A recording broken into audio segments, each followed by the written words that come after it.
This FedGov Today program is sponsored by AFCEA International.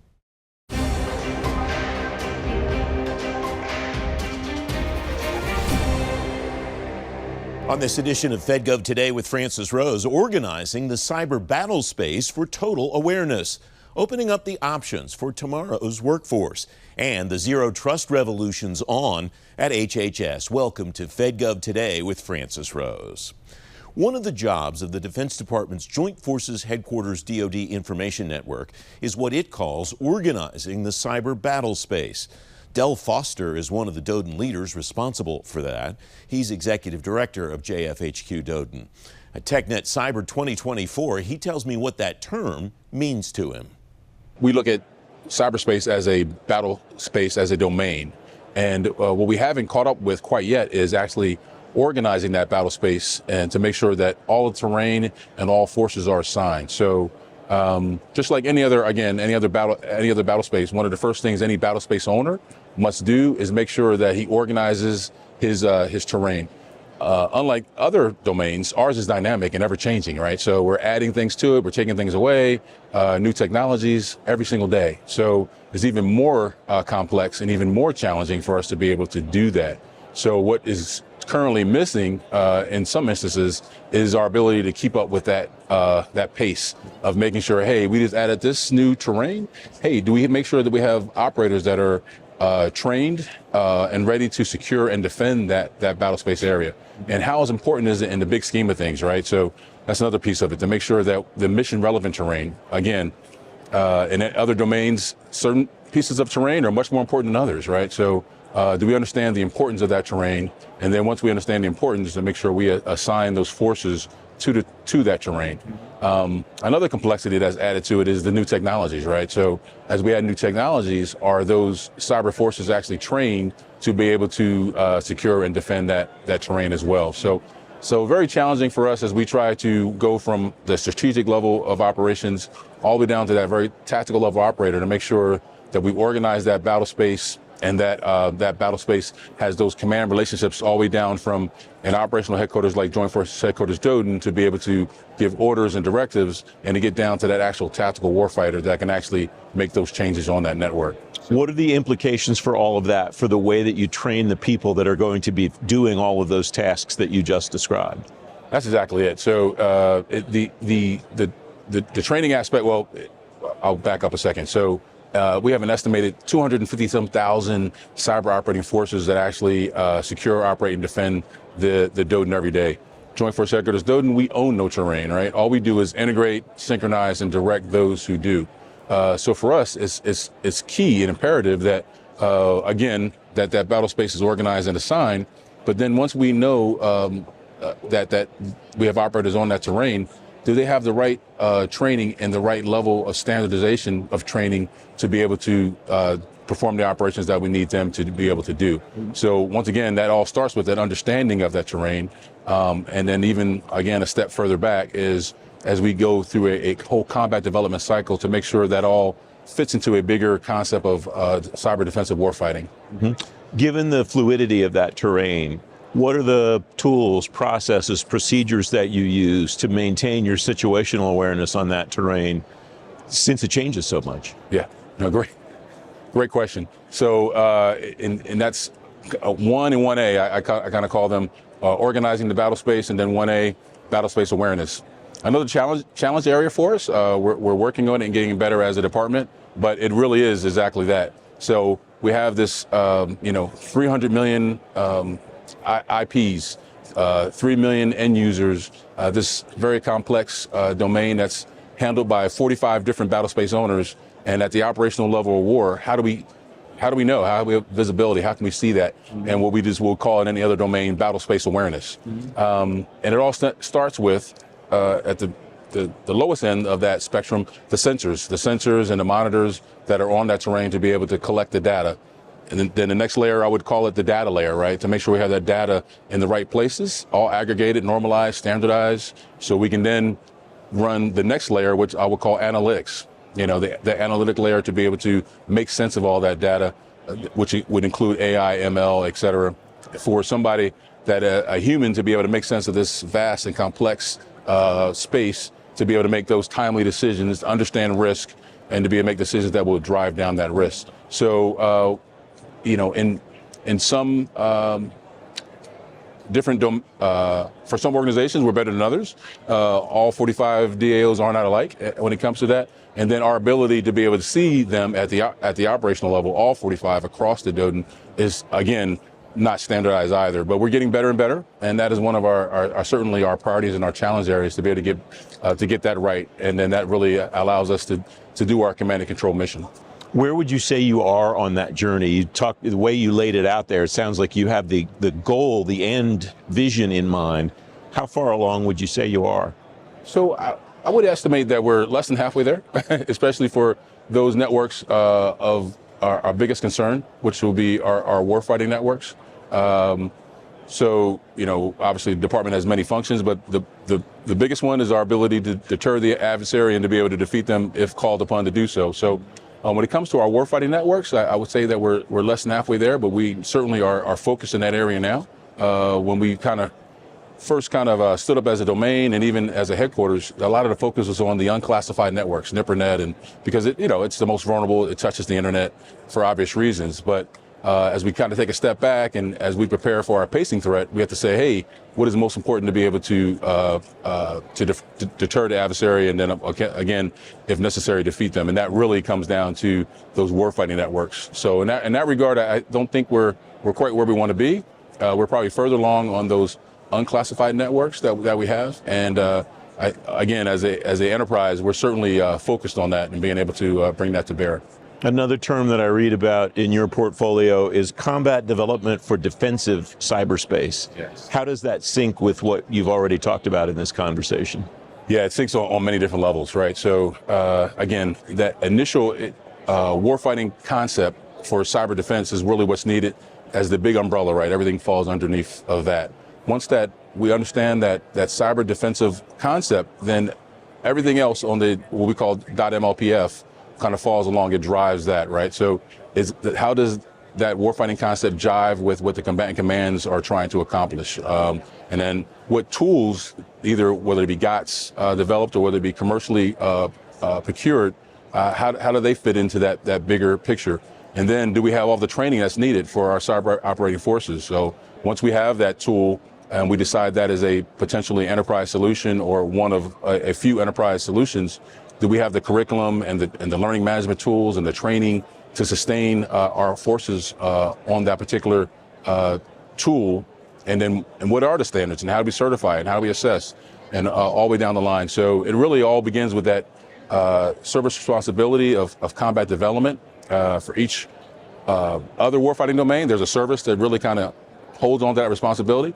Cyber, we do not have that currently. We have a combatant command. So as a department, we have to figure out, hey, where do those responsibilities lie? Who's playing what role? Who has what responsibilities? So we can kind of flesh that fully out.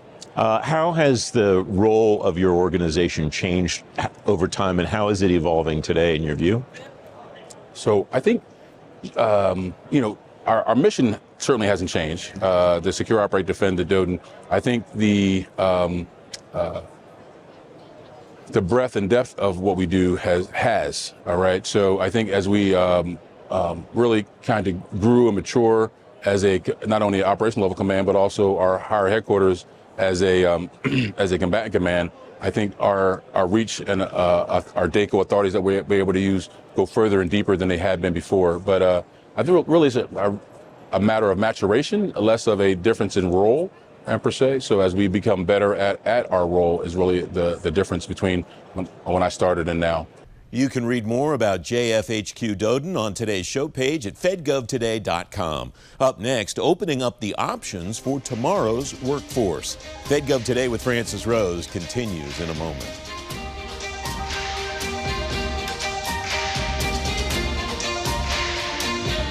Here's Peter Guerra, Group Vice President for AI and ML at Oracle from Innovation in Government at SoftWeek, presented by Carasoft. Where I see our government customers focused on AI and analytics and data, then we have to be all-inclusive around the different parts of AI that are typically used. One of the things that we see is it stretches across the entire continuum of mission.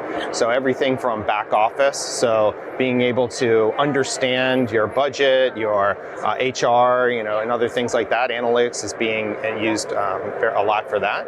We're seeing that in like maintenance, repair, and operations. So a number of our customers we're working with to understand, for example, flight patterns for different aircraft, and how you can best predict whether a particular part is going to fail or not, as well as things like pilot performance and other areas like that. And then on the mission side, of course, we're seeing a lot of analytics and a lot of data around understanding, the battle space and intelligence and doing that analysis, which the government has been doing for quite a while. Go to innovationingov.com. Welcome back. Government and industry both talk all the time about what they have to do together and separately to build the cyber workforce of the future. One of the organizations that connects government and industry is opening up the options for doing that. Lieutenant General Susan Lawrence, U.S. Army retired, as president and CEO of AFCEA International. At TechNet Cyber 24, she tells me how she wants to open those options. We have to look at how we are building our workforce from a younger age, and that includes our universities and colleges. And in my case, I promote trade schools. Experience counts. And so we talk about we're over 700,000 short of the cyber workforce. It's causing a strain on not only the military, but our other agencies as we go forward. So we have to partner with academia to make sure we've got the right line of individuals going into these STEM courses, and that's again, doing it at a very young age. We have now started a Signal Kids magazine. It's written by young kids between the ages of 11 and 15 about technology, about things in their world. And I tell people that the hardest interview I ever went through was with this 11-year-old who was the most inquisitive person, but it's so exciting. And we spent a lot of time spending on that. We spent a lot of time with our STEM scholarships, over $2 million a year last year. We spend a lot of money on teachers' grants. And we used to do it once a year. And now if a teacher wants to come in and ask for a grant, we review it and approve it immediately for that period of time in their school. So as we think about how we're going to make up this shortage of our workforce, it takes partnering with our academia partners as we go through. And again, we just added someone onto our executive committee who is a dean in Texas. In fact, 2 deans in Texas that we're now working with to talk about how we build this workforce. And we have to start early as we do it. The government industry partnership is stronger than ever. And we recognize that, I should say the government recognizes, we can't do this without our industry partners. And I am absolutely convinced that key to winning is that we beat our adversaries to the in the transformation race, in that we get to those technologies sooner. And that can't necessarily be done inside the government. It has to be in partnership with our industry folks. I've met some very impressive young people over the years at some of your AFCEA chapters when they have introduced folks that they have sponsored with scholarships and in other ways in the STEM field. That work goes on at a number of different levels here. What would you like to see the industry folks that are here and the government do to kind of continue to partner with organizations like yours that are so active in that space? Absolutely, and we are so blessed. We just got another new scholarship this year. It's a $5,000 scholarship that is focused on just that STEM. And so when we talk to our industry partners and we say the importance of this, and I'm an old non-commissioned officer, so I like to lead by example. I just started the Susan Lawrence Soldier for Life $5,000 scholarship for a young soldier serving at Fort Liberty, where I served. I got my Green to Gold scholarship and then was commissioned from Campbell University. So I've started that scholarship and just awarded my first one. So it doesn't have to be an industry. It could be anybody that believes in our mission, supports our mission, and can contribute. We just have a minute or so left, General. You're headed back across the Atlantic Ocean to TechNet Transatlantic. Tell me about that and why that's important to you. I'm very close to the European theater. I spent 6 years of my career stationed there.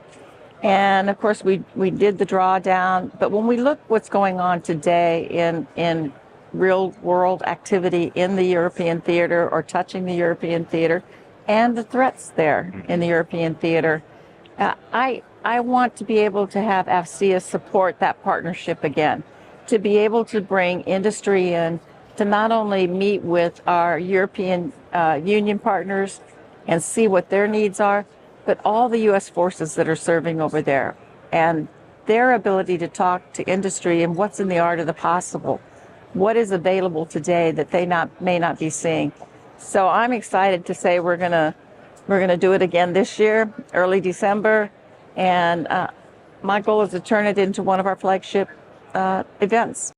You can read more about TechNet Transatlantic and the cyber workforce issues General Lawrence talked about on today's show page at fedgovtoday.com. Up next, the Zero Trust Revolution is on at HHS. FedGov Today with Francis Rose continues in a moment.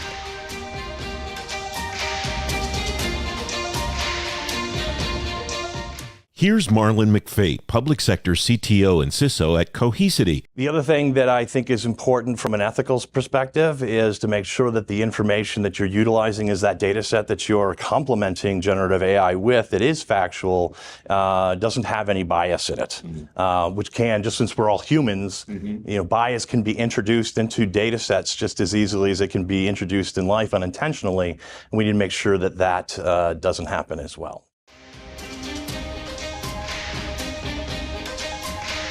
Welcome back. The Department of Health and Human Services is focused on mitigating 10 potential challenges on its zero trust journey. Some of those challenges are related to infrastructure like legacy systems. Some are focused on workforce issues like change management and user experience. Lamont Yarbrough is Chief Information Security Officer at HHS. Lamont, welcome. It's great to see you again. Thanks, how are you dealing with these challenges, and how are you trying to put them aside to get to where you want to be as an agency and as a big organization in HHS? Welcome. Thanks you again for being here. Well, we're not putting them to the side. We're taking them head on, right? We have to appreciate where we are so we can define where we're going. So as challenges present themselves, we discern what we need to do to overcome those challenges so that we can move forward. Right? The zero trust journey that you're on, where would you say you are on that spectrum, and how do you measure where you're going and what you're getting done? You know, my opinion about where we are may change on any given day and is informed by a series of information that I receive from the team, right? But I guess I should state from an HHS perspective, you know, we're a large federated agency, right? So the view that I have with respect to how we are addressing, you know, our zero trust journey is informed by how each operational division within the agency is doing.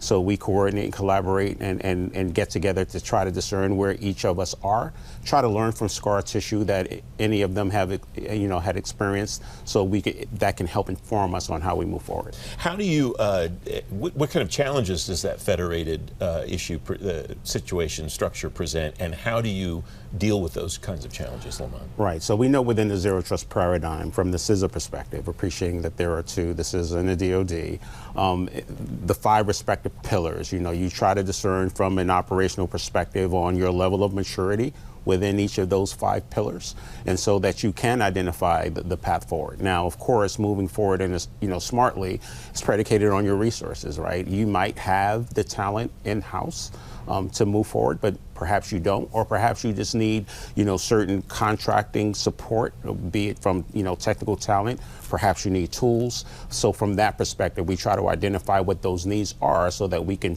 programmatically move about trying to get those resources. The now former CISO at DHS, Ken Bible, was on the show over the summer talking about the same kind of situation where he's got to federate, he's got all the components of DHS, and he works with the CISOs of those individual organizations. What does that structure look like inside HHS? HHS.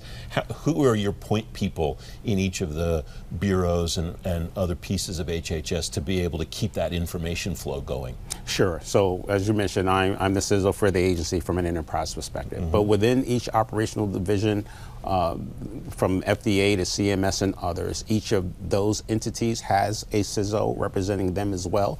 We have a body that we call the CISO Council, by which we talk about, the needs of the day to include Zero Trust.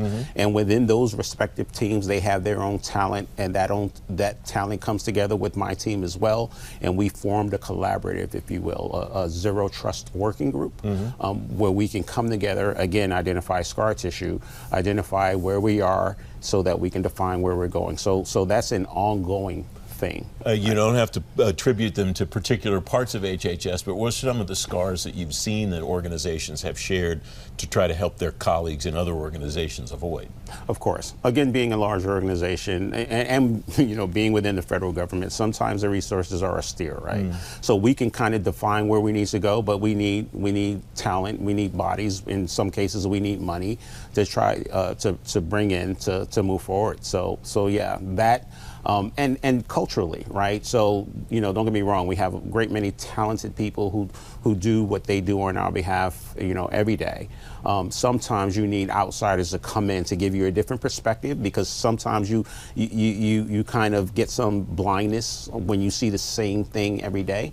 And sometimes an independent eye can help you identify things more quickly than you could perhaps do on your own. Regarding that cultural stuff, what have you seen work? Because just about every leader I talk to, civilian or a DOD, doesn't matter, they talk about the cultural shift regarding Zero Trust. Sure. What have you seen work to help to try to deal with that challenge?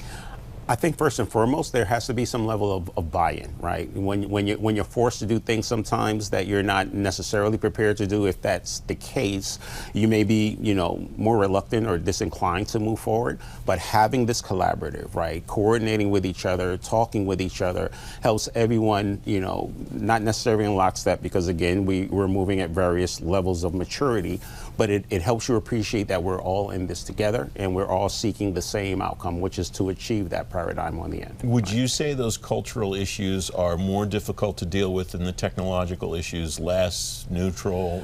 What's your sense of that? I think it's hard to say, because it's all about context and perspective, right? So while there may be some who may take longer to embrace this sea change, if you will, there are a vast number of us who appreciate that this is the direction that we're going in, and we're all gonna, get on board and again move forward. Infrastructure-wise, what have you had to do differently, or what have you had to change, alter, whatever, in order to realize the vision that you and your colleagues have for Zero Trust at HHS? Yes. So again, due to our federated nature, within a particular area of the agency, they may have had to do something from that perspective that others may not have.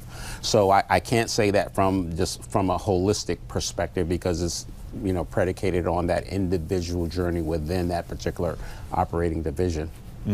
As that plays out over time, what are the guideposts that you would like to see organizations hit within HHS, and what would you like to see the entire agency hit as you're moving through this journey to know that you're on the right track, that you're going where you want to go? Right. So within the confines of that Zero Trust working group I spoke to earlier, right? So they meet at some level of periodicity to kind of, again, discern where we are, identifying again said scar tissue, etc. And then based upon that information, we can again inform how we move forward, but we can also try to characterize where we are from a start to finish perspective.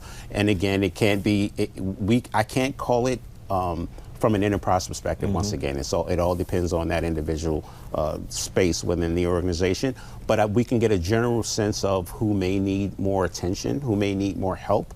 And of course, as a collective, and part of the focus of that group is to try to lend assistance where we can. You mentioned resources a moment ago, and I imagine one of the particular challenges on this list of 10 that presents itself in that area is legacy systems and infrastructure is one of the ones that you and your team have written about. Sure.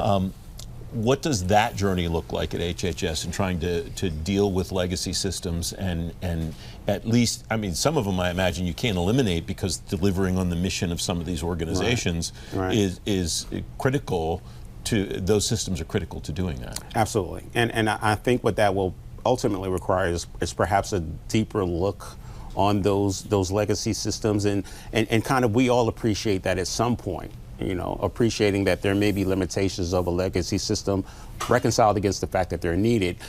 Some hard decisions perhaps will have to be made on what we can do with respect to those legacy systems, and perhaps place them in obsolescence at some point so that we can replace it with something that can comport with these zero trust requirements and other mandatory requirements. Last challenge I want to ask about is user experience. It's something that has been really important in the digital transformation efforts that every agency is undertaking. How are you approaching the user experience concept at HHS, Lamont? Well, as we move forward again, we consider them, they're certainly stakeholders in this process, and we try to keep them involved and abreast of what we're doing. So mentally that they are prepared for this change when we ultimately reach that destination. Do you have a time frame in mind, or is it as we are, whenever we're ready to go? It's still fluid at this point.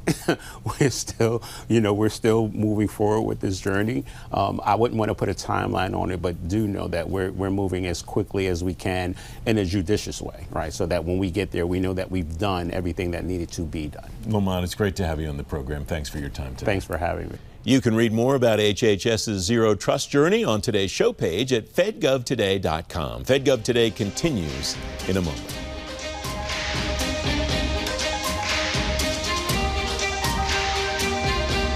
Here's Lloyd Dabbs, Director of Public Sector Business Development at Sandbox AQ, from Innovation in Government at SoftWeek, presented by Carahsoft.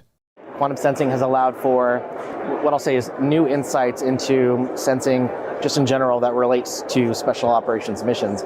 At Sandbox AQ, we do things like quantum sensing for alternative navigation. It's very unique, I think, to a lot of the soft mission use cases because it's passive, unjammable, unspoofable, and complements the already existing cadre of resilient PNT options that you see out there for the special operations team. So we've had a lot of success in discussing that with customers. And again, it just provides you another ability to operate in contested or denied operating environments, something that is so critical to what special operations does as their core focus. For more, go to innovationingov.com. Welcome back. In today's event spotlight, ACT IAC's taking a long-term look at technology in government on July 22nd. It's hosting Vision 2030, the federal tech revolution. You'll learn how disruptors are working in government and industry to create new pathways for providing services and getting the job done. It's happening at the Carahsoft Conference and Collaboration Center in Reston. You can read more about it and register at fedgovtoday.com/events.